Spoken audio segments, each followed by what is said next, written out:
L'idée de persécution implique le sentiment d'être victime.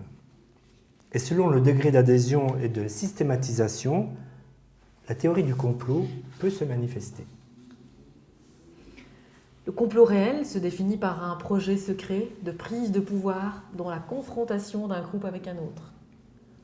Karl Popper me fait rire avec son optimisme naïf qui essaye de nous faire croire que les complots réels sont presque toujours des échecs et que les conspirateurs profitent rarement de leur conspiration.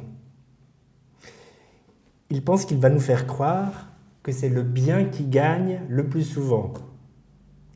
Il suffit d'évaluer le nombre de dirigeants arrivés au pouvoir par la violence, à l'aide de stratégies tenues secrètes, jusqu'à l'assaut final.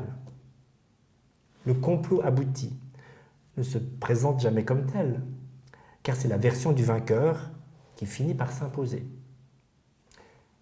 L'affaire du Watergate a dévoilé des affaires illégales au sein de l'administration présidentielle américaine. La raison d'État permet aux membres de l'administration de s'écarter de certaines règles juridiques ou morales. Le secret d'État permet un mode d'exercice du pouvoir privilégié au nom des intérêts nationaux. Les secrets de fonction traversent tous les domaines, militaires, économiques, scientifiques, politiques.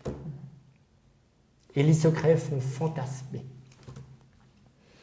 Les esprits éclairés ne se distinguent quasiment pas des esprits illuminés lorsqu'ils font des généralisations faciles et pensent que l'histoire officielle est menteuse et que la vérité est tenue secrète. Arnaud Delacroix, politologue subtil, accorde un point important à l'incidence de l'imaginaire dans l'interprétation politique. La théorie du complot comprise comme conspirationniste peut surgir à la suite de l'amplification imaginaire de faits réels.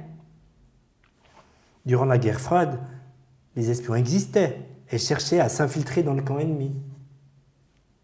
Le monde stalinien considérait ainsi que ses proches et moins proches conspiraient au profit de l'impérialisme capitaliste ou du trotskisme.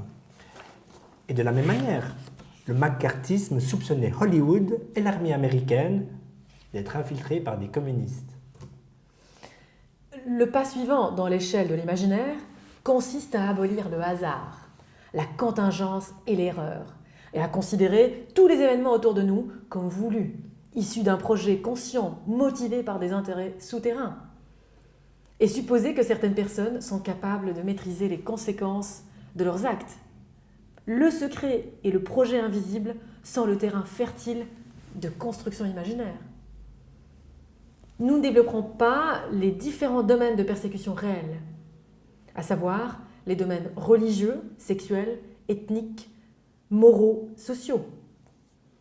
Nous avons choisi de poursuivre notre recherche sur la dynamique du sentiment de persécution en superposition avec les variantes de l'action persécutrice. La distinction radicale du bien et du mal constitue l'axiome de la persécution et de la revendication.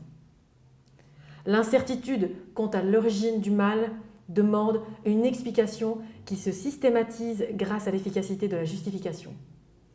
La persécution est classée dans la sphère du mal.